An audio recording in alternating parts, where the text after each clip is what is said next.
Bismillahirrahmanirrahim. Allahumma sholli ala Muhammad wa ala ali Muhammad kama shallaita ala Ibrahim wa ala ali Ibrahim fil alamin innaka Hamidum Majid. Assalamualaikum warahmatullahi wabarakatuh. Tentu saya ingin sekali menyampaikan rasa bahagia kepada ikhwan semua di sini atas hari-hari kelahiran tiga sosok manusia agung, Imam Husain alaihissalam dan Imam Ali Zainal Abidin serta Sayyidina Abul Fadl Abbas. Semoga forum kita malam ini menjadi alasan dari sekian alasan Allah Subhanahu wa taala mempercayakan hak syafaat kepada Rasulullah dan Ahlul Bait alaihimussalam kepada kita. Sesungguhnya tidak ada bekal yang lebih baik kelak kita di akhirat kecuali syafaat dari manusia-manusia suci ini. Karena itu pula sudah sangat wajar apabila tema yang akan kita bahas pada siang hari ini selain dari sudut pandang filosofis dan kemudian tentu saja akan menjadi sempurna dengan pemaparan Ustaz Abdullah Bik. Semua ini dihubungkan dengan Imam Husain.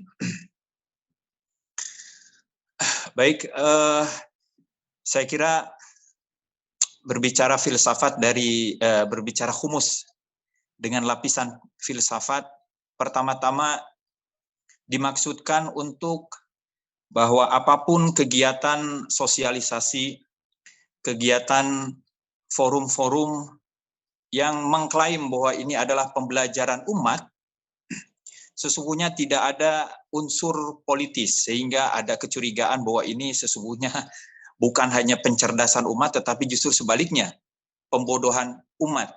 Kita sama sekali tidak ada niat yang bahkan tersirat dalam pikiran dan hati kita untuk membodoh-bodohi umat sehingga menyalurkan dananya kepada dana mustadafin. Justru dengan filsafat kita ingin mengkritisi sejauh ini perilaku kita dalam berhumus. Apakah kita sudah berhumus? Apakah kita tetap bertahan untuk terus berhumus? Apakah kita sadar bahwa humus itu untuk apa? Apa alasan-alasan dan faktor-faktor yang bisa membangun motivasi kita untuk menyalurkan sebagian kelebihan dari harta kita, lalu kita sebut dengan humus. Jadi sekali lagi, filsafat yang sebagaimana awal kali digagas bukannya semata-mata cinta, tetapi juga membangun kesadaran agar kita tidak mau dibodohi. Yang kedua, agar kita juga terlibat dalam arus pencerdasan umat dan bangsa. Banyak hal-hal yang isu-isu yang berkisar seputar humus, yang lantas merancukan humus, kemudian mencurigai para pelaku humus, bahkan para pengelola humus. Saya kira salah satu cara untuk mengurangi sinisme tadi dan untuk menangkal sekaligus untuk membangun kesadaran berhumus, yaitu diantaranya dengan filsafat. Nah, berbicara humus berarti juga sebetulnya kita sedang membicarakan agama dari aspek sosial dan dari potensi keperadabannya.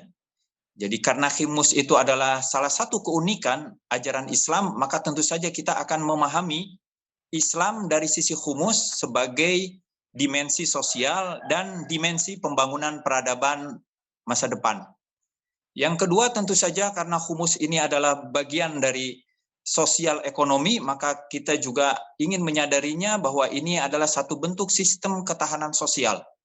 Karena terkait dengan sosial, maka kita tidak bisa memandang humus semata-mata hanya tanggung jawab pribadi yang lantas sudah kita tuntaskan kemudian selesai. Tidak demikian.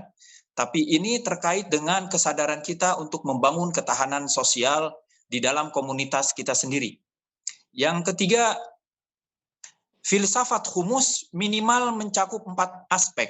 Dan saya kira siapa saja yang ingin mensoroti humus dari sudut pandang filsafat tentu akan minimal menyoroti 4 aspek ini. Pertama, menyoroti peran efisien, peran pelaku. penghumus, dia yang mengeluarkan humus. Maka bisa kita tanyakan, kenapa Anda berhumus? Yang kedua, ada lagi peran material, faktor material, yaitu yang dalam bentuk entah itu tunai, uang tunai, ya, atau dalam bentuk harta benda yang sudah teridentifikasi antara 5 sampai 7 item dalam humus. Yang ketiga, faktor bentuk, yaitu pola pengelolaan humus, mulai dari inputnya, ya, kemudian outputnya, bagaimana itu sudah terdefinisikan dalam hukum-hukum fikih. Dan tentunya faktor bentuk ini bisa kita gali lebih dalam lagi, secara lebih ekstensif dari Ustadz kita, Ustadz Abdullah Bik tentu saja. Dan yang keempat, yaitu faktor final. Apa tujuan kita berhumus? 4 faktor-faktor ini, faktor efisien, faktor material, faktor formal, faktor bentuk, ya, pola pengelolaan humus input sampai outputnya, kemudian faktor final, inilah yang membentuk filsafat humus. Jadi saya kira hari ini kita sesungguhnya berbicara murni semata-mata humus dari sudut pandang filsafat. Bahkan yang akan disampaikan Ustadz Abdullah Bik pun tidak keluar dari kerangka filsafat yang sudah sejak awal kali dikemukakan oleh Aristoteles, ya, 4 sebab ini atau 4 faktor ini. Saya hanya akan menyoroti faktor pertama dan faktor keempat. Ya. Mengapa kita berhumus? Lalu untuk apa kita berhumus? Nah, kaitannya dengan Imam Husain tentu saja kita mengenal dengan satu semangat dalam perjuangan Islam yang dikenal dengan satu adagium yang sangat terkenal, Al-Islam Muhammadiyatul Hudus wa Husainiyul Baqa. Al-Islam Muhammadiyul Hudus wa Husainiyatul Baqa. Islam pertama kali digagas dan didirikan oleh Rasulullah Shallallahu Alaihi Wasallam, kemudian dipertahankan tetap ada dan lestari di tangan Imam Husain. Dan apa yang kita nikmati sekarang ini dari Islam berupa hidayah, berupa kebenaran, berupa keteguhan dan istiqomah untuk juga mau menderita, itu karena kita berada dalam arus Husaini, berada dalam jalur ketahanan agama yang dibangun oleh Imam Husain. Karena itu dalam satu kalimat ziarah kepada Imam Husain kita membaca, ya laitani kuntu ma'akum fa'afuza fauzan azima. Seandainya aku bersama mereka, bersama Rasulullah, bersama para imam, bersama Imam Husain, tentu aku akan mendapatkan kesuksesan yang sangat besar. Kita bagaimana, sekalipun kita berusaha, mungkin kita merasa masih belum maksimal, minimal kita berada di arus yang sudah tepat. Kita belum mencapai apa yang kita harapkan, cita-cita yang sudah ditetapkan oleh para pemuka-pemuka agama kita, tetapi minimal kita bersama mereka berada dalam arus mereka. Nah, alhamdulillah Indonesia ini diberkahi dengan keberadaan umat Islam. Secara kuantitas, ya, kita yang terbesar. Dan secara kualitas pun pada aspek-aspek tertentu kita yang terdepan. Ini bukan penilaian subjektif, tetapi memang penilaian dari lembaga-lembaga internasional, sehingga pada tahun 2001 kita dikenal sebagai negara paling dermawan menurut versi Charities Aid Foundation, CAF. Dan tentu ini prestasi yang bukan kita peroleh pada kali pertama. Pada tahun-tahun sebelumnya kita juga sudah ditahbiskan sebagai negara yang paling dermawan. Dan ini menjadi unik lagi, kenapa? Karena kita dermawan di era pandemi. Di era orang serba sulit dan serba susah, ternyata Indonesia tetap bertengger di peringkat teratas, ya, sebagai negara paling dermawan.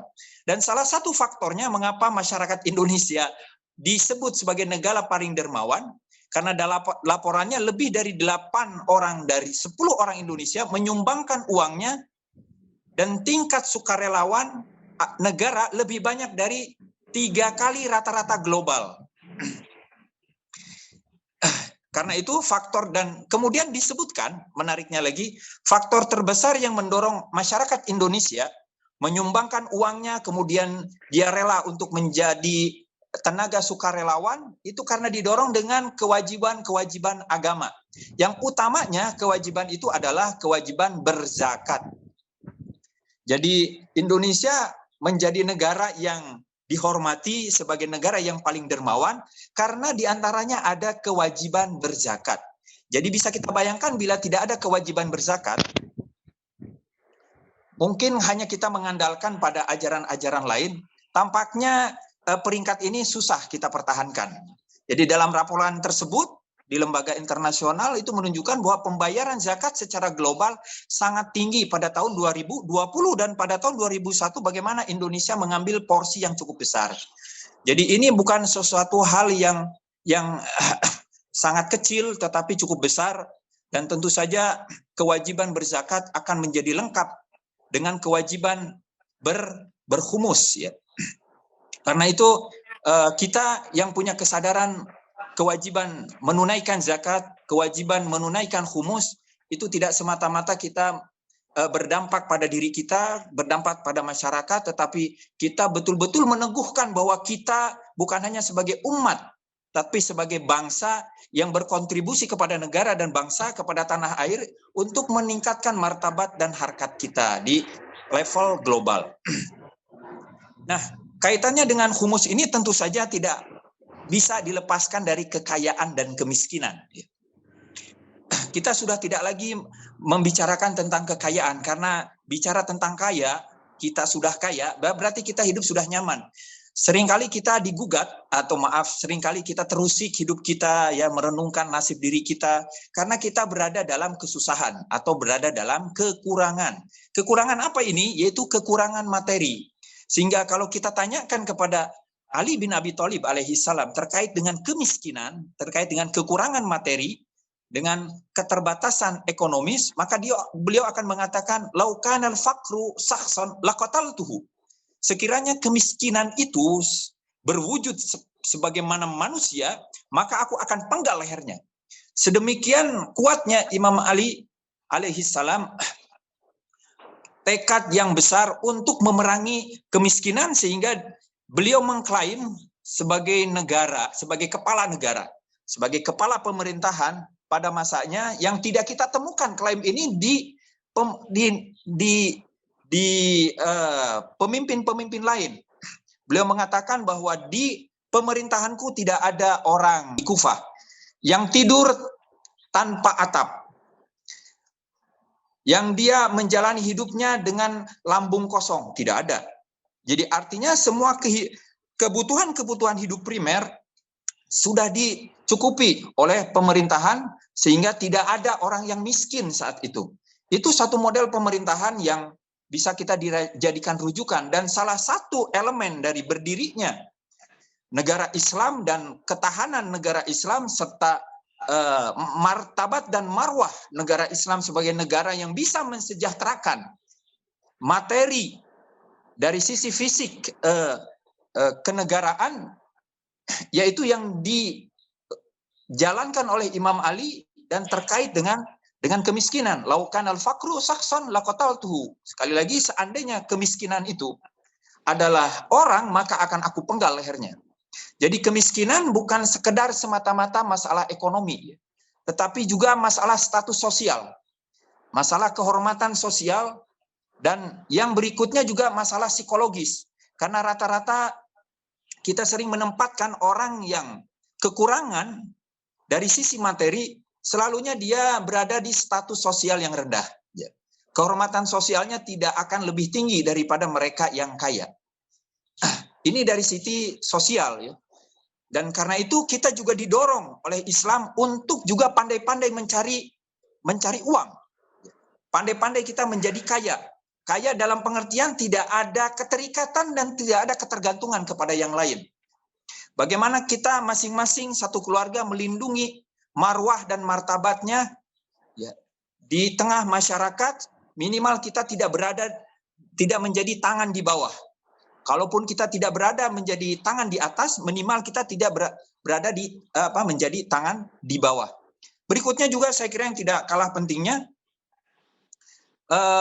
juga bagaimana kemiskinan ini atau kekurangan materi ini menjadi beban psikologis sehingga membentuk karakter seorang yang miskin menjadi inferior. Ini yang juga ditentang dalam agama kita. Kita tidak boleh hidup dengan jiwa inferior. Walaupun kita tidak dianjurkan untuk hidup dengan jiwa superior. Kita merasa lebih unggul dari yang lain, itu tidak dibenarkan. Tetapi kita lantas merasa lebih rendah dari yang lain, itu juga diharamkan. Karena itu, mengentaskan kemiskinan, sebagaimana yang dilaksanakan oleh Ali bin Abi Thalib dalam negaranya, berarti juga menghidupkan ekonomi, yang kedua memartabatkan manusia, dan yang ketiga menuankan manusia, menempatkan manusia sebagai tuan. Nah, dalam Islam ada dua metode utama dalam mengentaskan kemiskinan, yaitu zakat dan khumus. Maka sesungguhnya zakat dan khumus jika kita pahami sebagai upaya setiap muslim untuk menghidupkan ekonomi masyarakat, untuk memartabatkan manusia dan menempatkan setiap orang sebagai tuan bagi dirinya sendiri, dia berada di keluarganya sebagai raja untuk anggota keluarga, maka sesungguhnya khumus dan zakat saya kira sudah bukan lagi menjadi kewajiban, tetapi menjadi kesadaran manusiawi. Nah, dalam khumus dan dalam zakat, ini satu paket ya. Kenapa kita lantas siap untuk berkhumus? Kenapa kita lantas mau memberi dan berbagi? Kenapa kita siap menukar keberuntungan kita, keberuntungan diri sendiri dengan menukar dengan kekurangan dan penderitaan orang lain?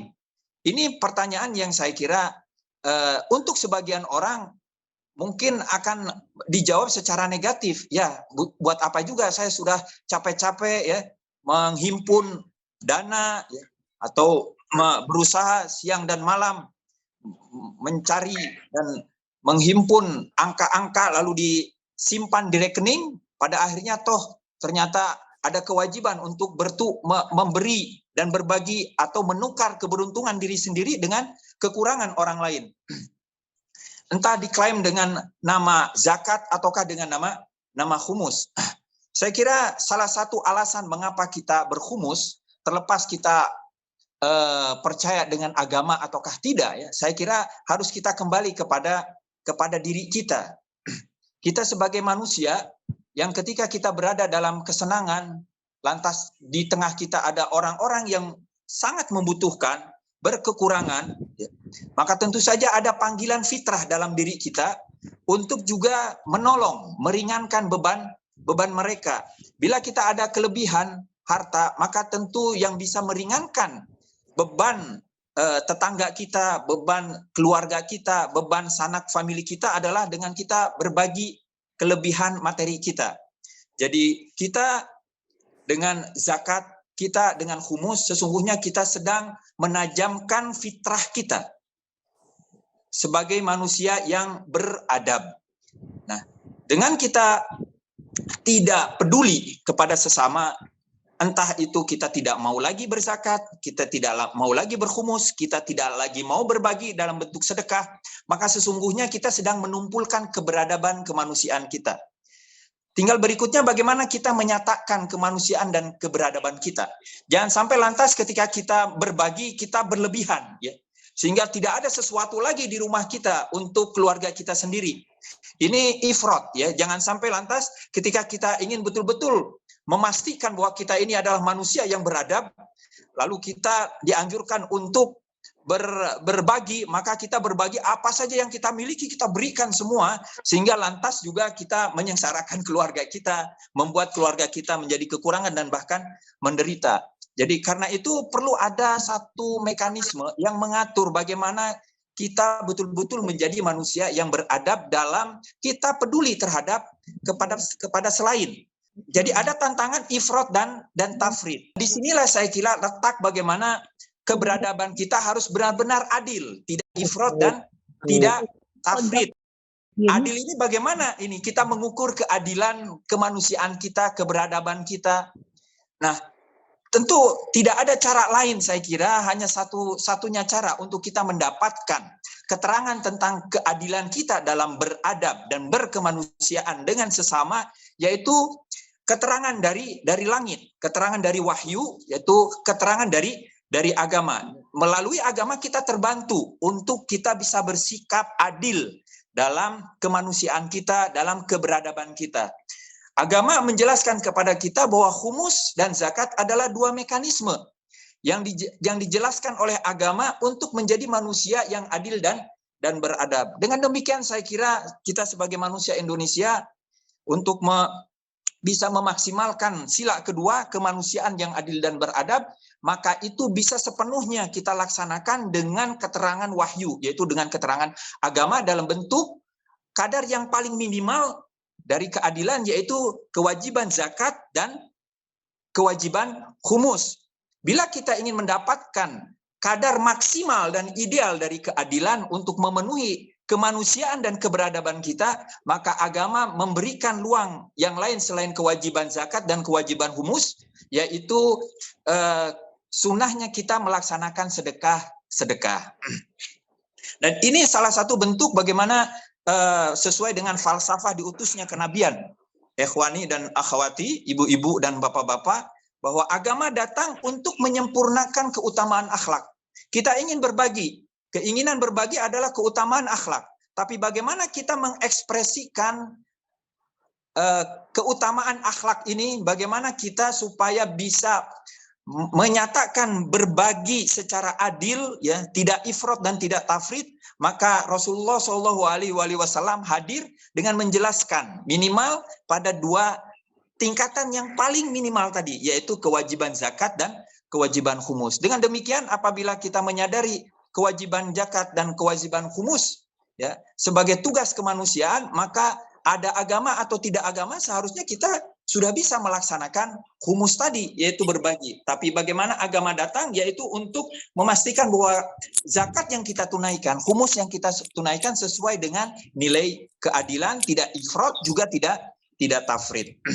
Berikutnya, yang tidak kalah pentingnya, ya, terkait dengan falsafah kewajiban zakat dan kewajiban khumus ini, kita tahu bahwa Islam ini agama dunia dan juga agama akhirat. Keliru apabila kita mempersepsikan Islam ini agama akhirat saja, tidak ada, ya.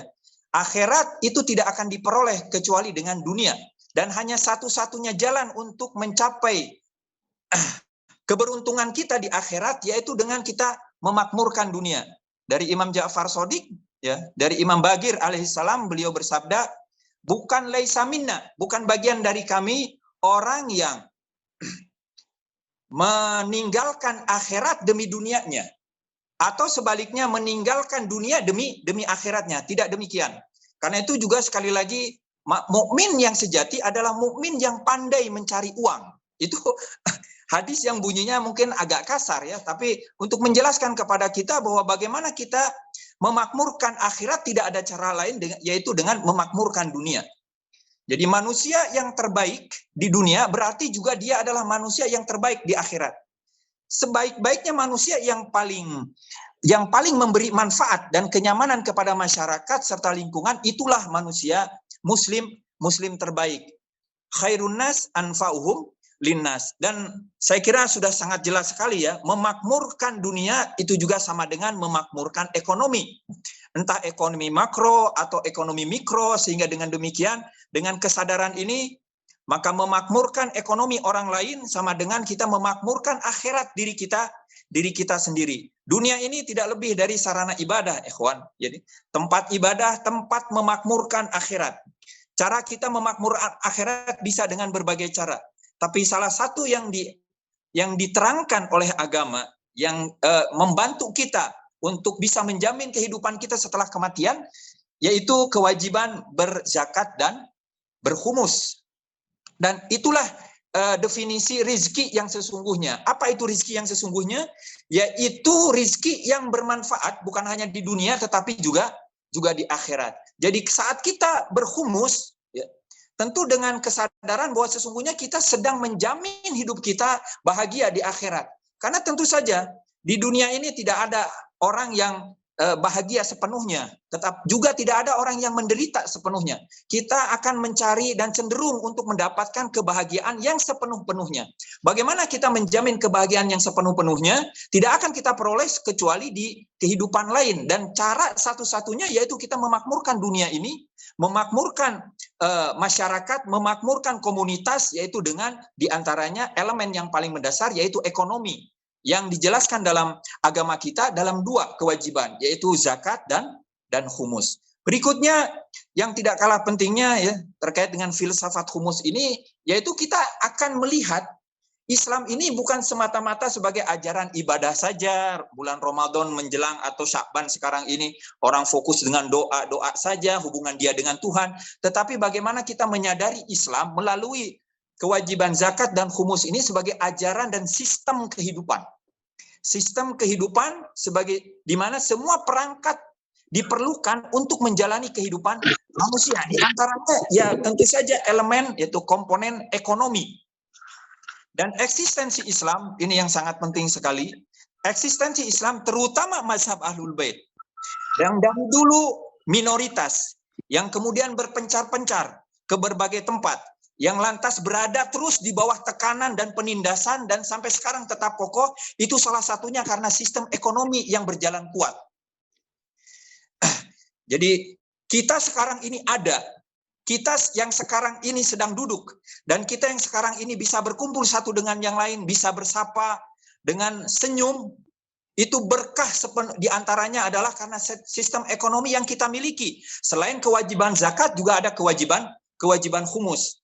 Jadi ini bukan hal yang kecil. Bagaimana kita akan membangun generasi ke depan untuk tetap tahan secara sosial dan politik, diantaranya yaitu ketahanan ekonomi yang dibangun berdasarkan minimal 2 kewajiban tadi itu, yaitu kewajiban zakat dan kewajiban humus. Mereka yang melaksanakan kewajiban zakat, mereka yang menunaikan kewajiban humus, sama dengan dia bukan hanya sebagai pelanjut tradisi dalam Ahlul Bait, tetapi juga ikut membangun peradaban dan generasi yang akan datang. Generasi-generasi kita, adik-adik kita yang akan datang kemudian tangguh membangun bangsanya, itu tidak lepas dari kontribusi kita sekarang, diantaranya yaitu melaksanakan ajaran Ahlul Bait dalam bentuk kewajiban humus. Mereka yang tetap bisa bertahan pada masa yang akan datang, teguh berada di arus Ahlul Bait, tidak menyimpang hanya karena iming-iming ekonomi, ya, karena keterdesakan, himpitan ekonomi sehingga dia memilih kepada yang lain. Kita kuatkan dari sekarang dengan menguatkan kewajiban-kewajiban ekonomi seperti zakat dan humus. Sesungguhnya kita sudah ikut berjuang sebagaimana yang dilakukan oleh Ali bin Abi Thalib karamallahu wajhah. Dalam satu hadis disebutkan kadal fakru an yakuna kufro. Kemiskinan hampir-hampir nyaris menjadi kekufuran. Orang akan lebih berpotensi menjadi kafir. Orang akan lebih berpotensi keluar dari ajaran kebenaran hanya karena alasan himpitan ekonomi. Karena ada alasan tekanan materi. Dan karena itu ketika kita bisa meringankan beban saudara-saudara kita secara materi, maka sesungguhnya kita sudah melindungi mereka untuk tidak keluar dari ajaran kebenaran, tetap konsisten berada dalam ajaran kebenaran. Ini satu falsafah lain ya dari bagaimana filsafat humus bisa menempatkan kesadaran kita tentang agama kita, tentang Islam kita bukan semata-mata ajaran individual tetapi ajaran dan sistem kehidupan. Islam menganjurkan kepada setiap umatnya baik dalam kehidupan personal atau dalam kehidupan sosial untuk menjalani hidupnya dengan asas berdikari, berdiri di atas kaki sendiri, mandiri dan independen. Karena itu Islam menolak kebergantungan. Ini sesuai dengan asas tauhid. Dalam asas tauhid kita hanya akan berharap kepada Allah Subhanahu wa taala. Iyyaka na'budu, kita hanya akan menyembah Allah Subhanahu wa taala, wa iyyaka nasta'in, dan hanya kepadamulah aku meminta pertolongan, dan hanya kepadamulah aku bergantung. Karena hanya kepada Allah kita bergantung, berdasarkan asas tauhid, kita tidak dibenarkan menggantungkan hidup kita, entah hidup ekonomi, entah hidup yang lainnya kepada selain Allah, kepada sesama manusia. Karena itu saat kita didorong untuk membangun basis-basis ekonomi dan mengelola potensi ekonomi itu harus berjalan di atas kaki diri kita sendiri.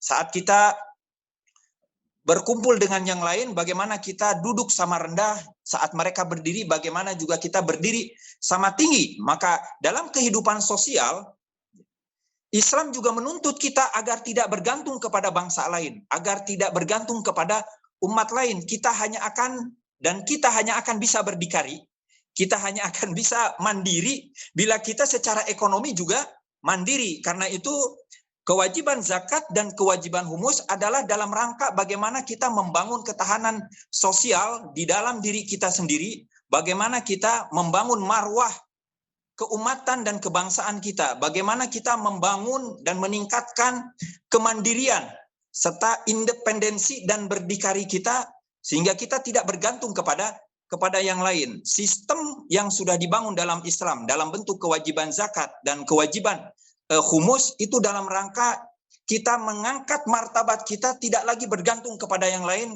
bukan tangan di bawah, tetapi kita mandiri, berdiri di atas kaki sendiri, dan akan lebih mulia tentu saja ketika kita menjadi tangan di atas. Yang berikutnya, Islam memuliakan manusia.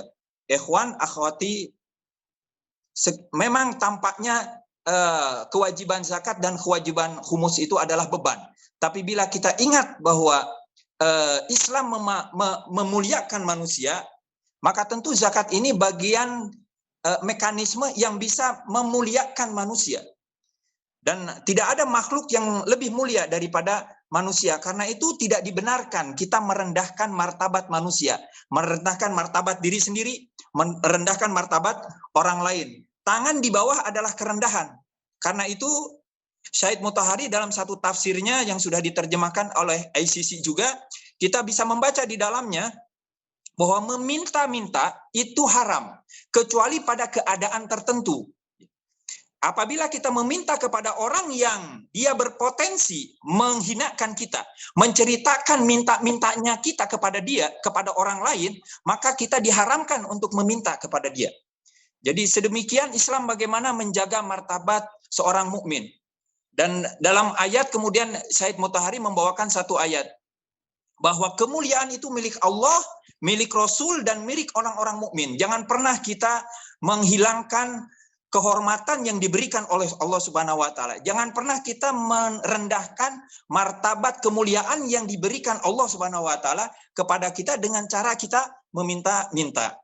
Dan Islam pasti akan melindungi umatnya dari kerendahan dan kehinaan harga diri, yaitu dengan pengelolaan kebutuhan internal dengan sesama muslim agar saling peduli, dan karena itu ada ta'awun, saling membantu satu dengan yang lain. Jadi salah satu dosa terbesar, dosa sosial terbesar kita, yaitu ketika kita tidak lagi peduli dengan ikhwan-ikhwan kita sendiri di lingkungan Ahlul Bait, sehingga lantas kita membiarkan seorang muslim, seorang mukmin, seorang ikhwan dari kita untuk dicukupi oleh non-muslim. Kita membiarkan orang itu meminta kepada non-muslim, kepada di luar komunitas kita, maka itu bagian dari dosa besar kita. Bagaimana kita melindungi sesama kita, minimal sesama komunitas kita, yaitu dengan cara-cara minimal, yaitu melaksanakan kewajiban ini, kewajiban zakat dan kewajiban humus. Dan alhamdulillah pengelolanya sangat kredibel dan bisa teraudit secara berkala dan bertanggung jawab, sehingga bisa menyalurkan output dengan cara yang tepat dan melindungi marwah setiap orang yang berada dalam komunitas Ahlul Bait. Itu minimal. Bila ada kelebihan, maka kita bagaimana juga membantu kaum muslimin, kemudian membantu bangsa Indonesia. Nah, berikutnya yang paling akhir, yaitu kewajiban menjadi umat yang terkuat, umat yang tertangguh. Itu ada di surat Al-Anfal ayat ke-60. Wa'iddu lahum mastata'tum min quwwah. Ini satu ayat yang tidak ada ayat yang paling kuat, ya. Menekankan kewajiban agar kita membangun segenap kekuatan.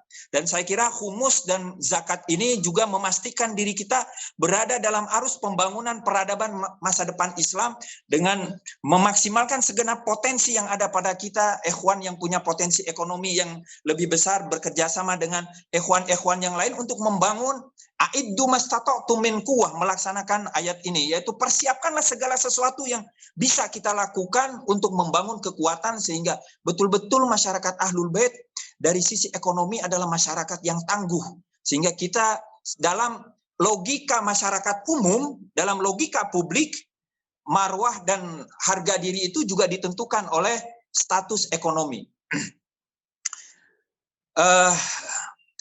Dan yang terakhir, mengapa humus ini diwajibkan? Kenapa tidak disunahkan saja? Ini sebagai pemaparan pamungkas, hanya 1 menit saja. Mungkin saya tidak tahu apa kira-kira jawaban pastinya, tapi mungkin mengapa humus itu diwajibkan, kewajiban humus dan kewajiban zakat dilakukan oleh orang yang mampu. Dan biasanya orang yang mampu tentu saja dia berada di atas, tangannya berada di atas orang yang membutuhkan, orang yang berkekurangan. Jangan sampai lantas kita yang diwajibkan, kita yang berhumus, kita yang berzakat, merasa lantas lebih unggul dari orang yang menerima humus, dari orang yang menerima zakat. Jangan sampai lantas kita melaksanakan humus dan zakat itu, lantas kita punya rasa berjasa, yang harus ditunaikan jasa itu, dibalas jasa itu oleh orang lain. Karena itu, zakat salah satu falsafah diwajibkannya zakat agar kita tidak punya rasa lebih unggul dari yang lain. Karena ini adalah kewajiban. Anda suka atau tidak, Anda merasa unggul atau tidak unggul, ini adalah kewajiban yang harus kita tunaikan. Mudah-mudahan ini bermanfaat. Terima kasih. Wabillahi taufiq wal hidayah. Wassalamualaikum warahmatullahi wabarakatuh.